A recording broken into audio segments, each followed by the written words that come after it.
হিন্দু হোক বা মুসলিম এসব আমার কাছে কোনো ম্যাটার করে না। আর আমার মতো যারা খেতে ভালোবাসো তারা এই রমজান মাসে কলকাতার ফেমাস জাকারিয়া স্ট্রিটের কথা কি করে ভুলবে বলো। তাই এই রমজানে যারা জাকারিয়া স্ট্রিট যাওয়ার প্ল্যান করছো তাদের খোঁজ দেবো ওখানকার মাস্ট ভিজিট কিছু ফুড স্টল, যেগুলো মিস করলে জাকারিয়া স্ট্রিট যাওয়াটা কিন্তু বৃথা হয়ে যাবে। সবার প্রথমে তাসকিন থেকে ট্রাই করতে পারো চিকেন ফ্রাই কিংবা মুর্গ চাঙ্গেজি, কোয়ার্টার, হাফ আর ফুল পোর্শনে পাওয়া যায়। আমরা নিয়েছিলাম মুর্গ চাঙ্গেজি আর খেতেও অসাধারণ ছিল। তবে জাকারিয়া স্ট্রিটে আসছো আর হালিম খাবে না তা আবার হয় নাকি? তাই নেক্সট চলে যেতে পারো সুফিয়া অথবা বোম্বে হোটেলে ওনাদের রমজান স্পেশাল হালিম আর চাপ ট্রাই করতে। বোম্বে হোটেলের লাচ্চা পাওয়াটা দিয়ে চিকেন হালিমটা খেতে জাস্ট নেক্সট লেভেলের ছিল। এরপর ঘুরে নাও 100 বছরের পুরনো নাখোদা মসজিদ, এর ভিতরে ফটো আর ভিডিও তুলতে পারবে। এরপর এই গরমে খাওয়া দাওয়া আর ঘোরাঘুরির পর গলা শুকিয়ে গেলে রিফ্রেশমেন্টের জন্য মোহাব্বাতে অথবা নাফরাতের শরবত ট্রাই করতে পারো।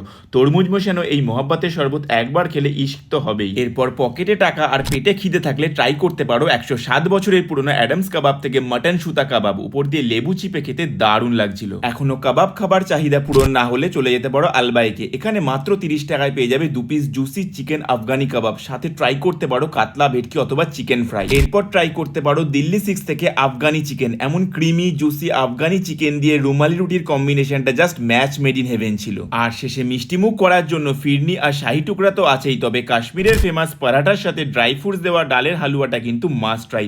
যেমন টেম্পটিং দেখতে তেমনি খেতেও ছিল ফাটাফাটি। তো চটপট ট্যাগ করে দাও তোমাদের ফুডি ফ্রেন্ডদেরকে আর আজই চলে আসো জাকারিয়া স্ট্রিটে। আর ভিডিওটা ভালো লাগলে আমাদের ফলো আর সাবস্ক্রাইব করে দিও। চলো আজকের জন্য টাটা।